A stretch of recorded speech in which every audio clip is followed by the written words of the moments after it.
let's flip a coin. Heads Carolina, tails California. Okay, this is Andy Graham of the Ask Andy Show. I traveled non-stop for 16 plus years and went to 90 countries. Ashkon, I'm pronouncing that Spanish or French. It's got a name that's definitely not your normal, typical American name. Somewhere outside the United States, I think. Hey, that's pretty English, American. My name is Ash, and I'm about to graduate from high school. I've decided to travel and see more of the world and start figuring out what I can do to help in the global reconstruction of humanity. That's a long one. Global reconstruction of humanity. Now, I want to ask what you think about family, friends. Do you have a family? I think we all have to have a mother and dad, whether we of course have a mother and dad, because I couldn't get here without a mother and dad. I have mother and father, 3 sisters, and 1 brother, older brother, and ungodly amounts of nieces and nephews, and I think about 26 or something like that. 23, 24, and they're all getting together because I'm actually home in the United States right now for a family. My father died, and we're going to have a celebration of life here on May 18th. So this is one of the few times I can say that it's really going to bring together everybody. And Mother's given us enough time before. She gave us like a month or 2 before the thing to all get together.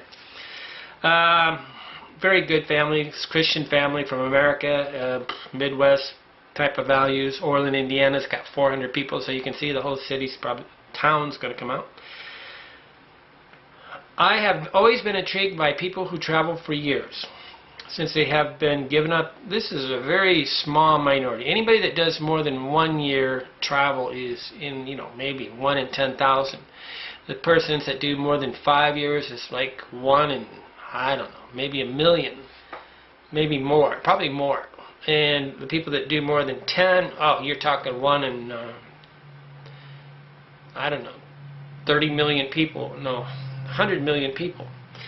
So it just keeps getting lower, and I don't know anybody that has traveled where they've not stayed in one location. There's many people that some days I'll get the demographics down, and there's many people, expats, that live abroad in one place or 2 or 3 places over the course of 20 years.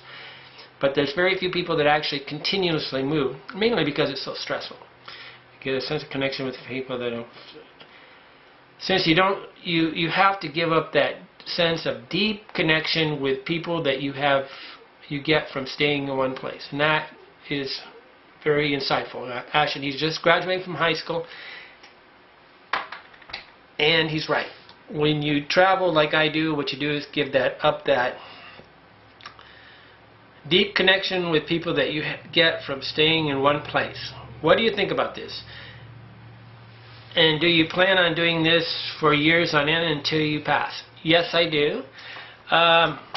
The deep connection. Now that's actually getting easier and easier to maintain, because there's more than just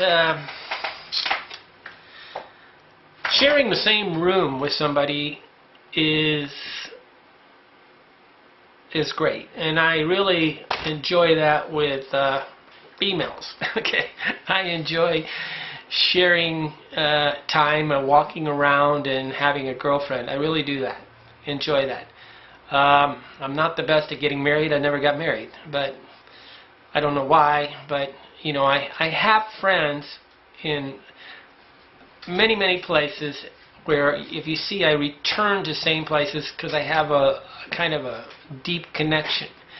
Does it have to be with the exact same person? No. So I can rotate around the planet and find the same person when I get back to that every place I go to, I have a connection. And I could almost tell the value of these connections by the number of emails I get. So if I go to Lago Atlan, when I leave, it's how many emails and how many people have actually exchanged emails, phone numbers, whatever, and maintain a relationship with them after I leave.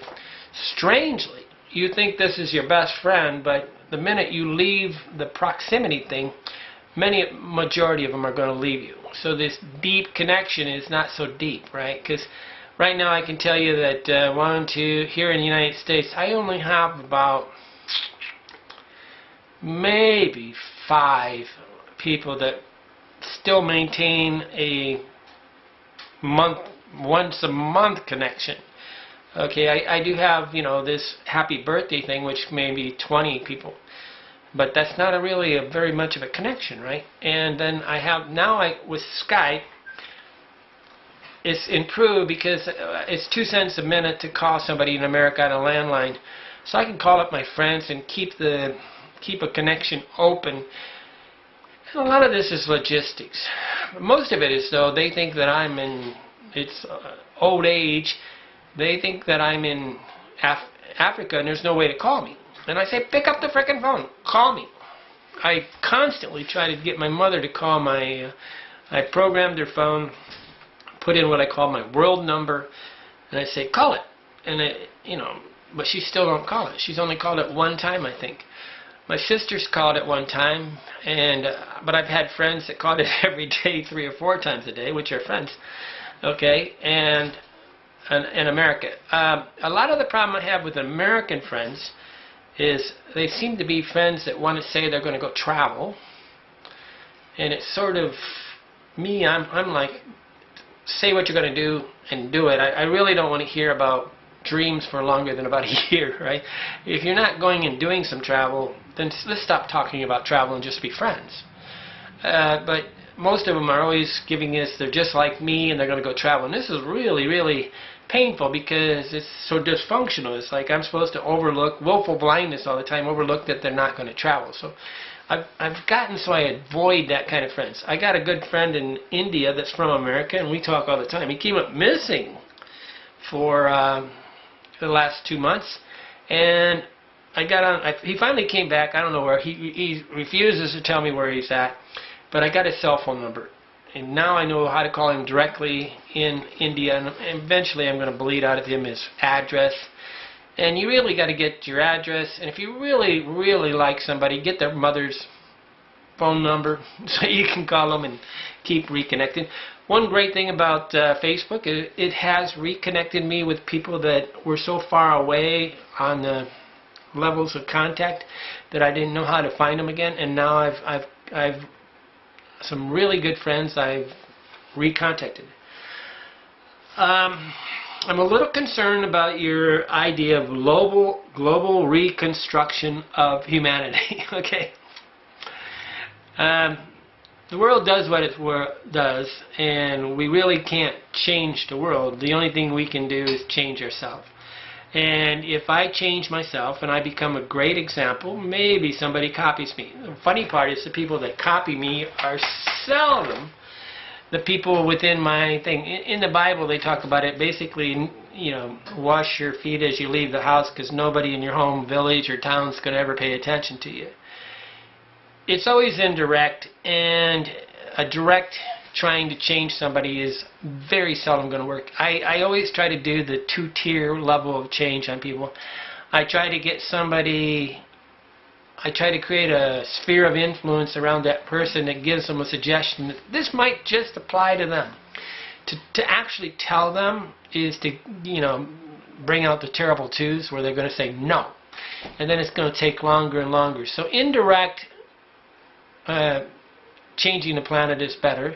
And it's basically, usually I do something and they compare themselves to me, and then they hits them about a day later that they're doing something radically different than me. And the best time I write something or the best time I say something is not when it hits you right in the nose today. It's where you put it all together 2 days from now by just musing over it and thinking about it. And it suddenly hits you in a little epiphany, and then you don't remember me, but you sit there and go, hey, I'm doing this, and if I did this, I would change my life a little. Okay, so Ashkon, it's real A-S-H-K-O-N, Ashkon,